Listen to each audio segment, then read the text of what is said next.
जय माता दी। आप सभी का हमारे YouTube चैनल पे बहुत बहुत स्वागत है। आइए आज सुनते हैं तुलसी विवाह की कथा। तुलसी का विवाह हर वर्ष कार्तिक माह के शुक्ल पक्ष की एकादशी तिथि के दिन तुलसी का विवाह कराया जाता है। भगवान विष्णु के शालिग्राम के रूप कार्तिक माह शुक्ल पक्ष की एकादशी को देव उठनी एकादशी, देवोत्थान एकादशी और प्रबोधनी एकादशी के नाम से जाना जाता है। तुलसी माता का बड़ा ही विशेष महत्व माना गया है। भगवान विष्णु के किसी भी प्रकार के पूजन में बिना तुलसी के भगवान विष्णु प्रसन्न नहीं होते हैं। भगवान विष्णु के पूजन में तुलसी का प्रयोग किया जाता है। भगवान विष्णु के ऊपर तुलसी चढ़ाया जाता है। तो आइए सुनते हैं तुलसी विवाह की कथा। तो बोलिए प्रेम से भगवान विष्णु की जय, माता तुलसी की जय, शालिग्राम भगवान की जय। पुराणों में बहुत सारी कथाएं हैं। एक कथा के अनुसार साबर्णिक मुनि की पुत्री जिसका नाम की वृंदा था, वृंदा ने भगवान विष्णु को पति रूप में पाने के लिए नारायण पर्वत की घाटी में स्थित बद्री वन में घोर तपस्या की थी और बहुत समस्या करने के बाद ब्रह्मा जी प्रसन्न हुए और ब्रह्मा जी प्रसन्न होकर के प्रकट हुए और बोले वृंदा से कि हे वृंदा, तुम हमसे क्या वरदान चाहती हो। तो वृंदा ने कहा कि हे प्रभु, आप तो अंतर्यामी हैं, आप सभी के मन के बातों को जानने वाले हैं, लेकिन आप पूछ रहे हैं तो मेरी यह इच्छा है कि भगवान विष्णु मुझे पति रूप में प्राप्त हों।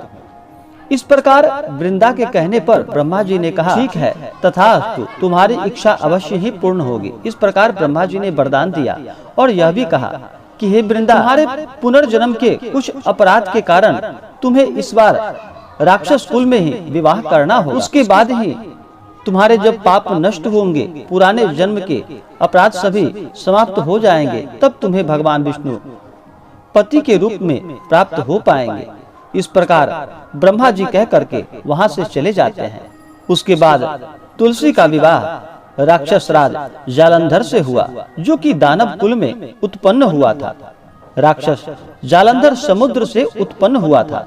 वृंदा बड़ी ही पतिव्रता स्त्री थी। वह सदा अपने पति की सेवा किया करती थी। एक बार देवताओं और दानवों में युद्ध हुआ। जब जालंधर युद्ध पर जाने लगा तो वृंदा ने कहा कि स्वामी, आप युद्ध पर जा रहे हैं, आप जब तक युद्ध में रहेंगे मैं पूजा पर बैठी हुई रहूंगी, मैं पूजा पर बैठी हुई रहूंगी, आपकी जीत के लिए अनुष्ठान करूंगी। जब तक आप नहीं लौट आते मैं अपना संकल्प नहीं छोड़ूंगी। जालंधर युद्ध में फिर चला गया और वृंदा व्रत का संकल्प लेकर पूजा पर बैठ गई। उसके व्रत के प्रभाव से देवता भी जालंधर को न हरा सके। सारे देवता जब हारने लगे तो विष्णु जी के पास पहुँचे और सभी ने भगवान से प्रार्थना की। तो भगवान बोले कि वृंदा मेरी परम भक्त है, मैं उससे छल नहीं कर सकता।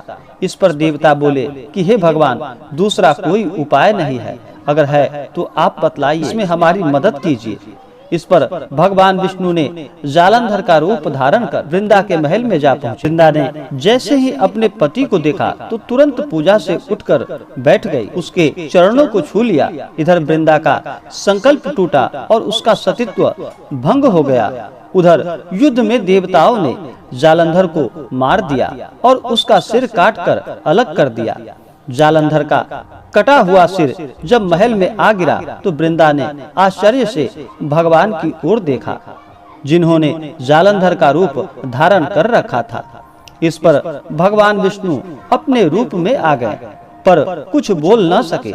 वृंदा ने कुपित होकर भगवान को श्राप दे दिया कि वे भी पत्थर के हो जाए। इसके चलते भगवान तुरंत पत्थर के हो गए, शिला बन गए। सभी देवताओं में हाहाकार मच गया।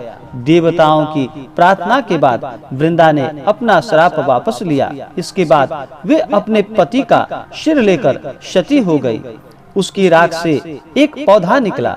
तब भगवान विष्णु ने उस पौधा का नाम तुलसी रखा और कहा कि मैं इस पत्थर रूप में ही रहूंगा, जिसे शालिग्राम के नाम से तुलसी के साथ ही पूजा किया जाएगा। इतना ही नहीं, उन्होंने यह भी कहा कि किसी भी शुभ कार्य में बिना तुलसी जी के भोग के पहले कुछ भी स्वीकार नहीं किया जाएगा और मेरे पूजन में मेरे व्रत में तुलसी का प्रयोग किया जाएगा, बिना तुलसी चढ़ाए मैं प्रसन्न नहीं होऊंगा।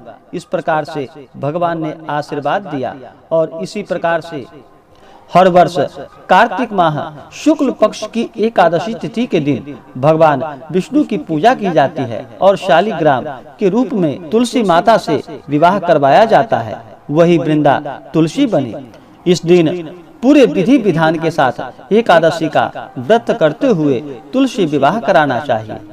इससे भगवान विष्णु अति प्रसन्न होते हैं और अपने भक्तों को मनोवांछित फलों का वरदान प्रदान करते हैं। एकादशी तिथि का वैसे ही बड़ा विशेष महत्व माना गया है। एकादशी तिथि के दिन भर व्रत और उपवास रहते हुए भगवान विष्णु का पूजन किया जाता है और संध्या के समय पूरे विधि विधान के साथ तुलसी माता से शालिग्राम के रूप में भगवान विष्णु का विवाह करवाया जाता है। इससे भगवान विष्णु अति प्रसन्न होते हैं। जिन भी पुरुषों की बेटी ना हो उन्हें अवश्य ही तुलसी का विवाह शालिग्राम से करवाना चाहिए। इससे कन्यादान के पुण्य फलों की प्राप्ति होती है। आशा करता हूँ कि यह जानकारी आपको अच्छा लगा हो।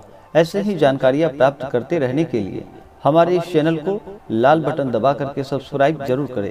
साथ में बेल आइकन घंटी को दबाना न भूलें ताकि मेरे वीडियो का नोटिफिकेशन आपको समय समय से मिलता रहे।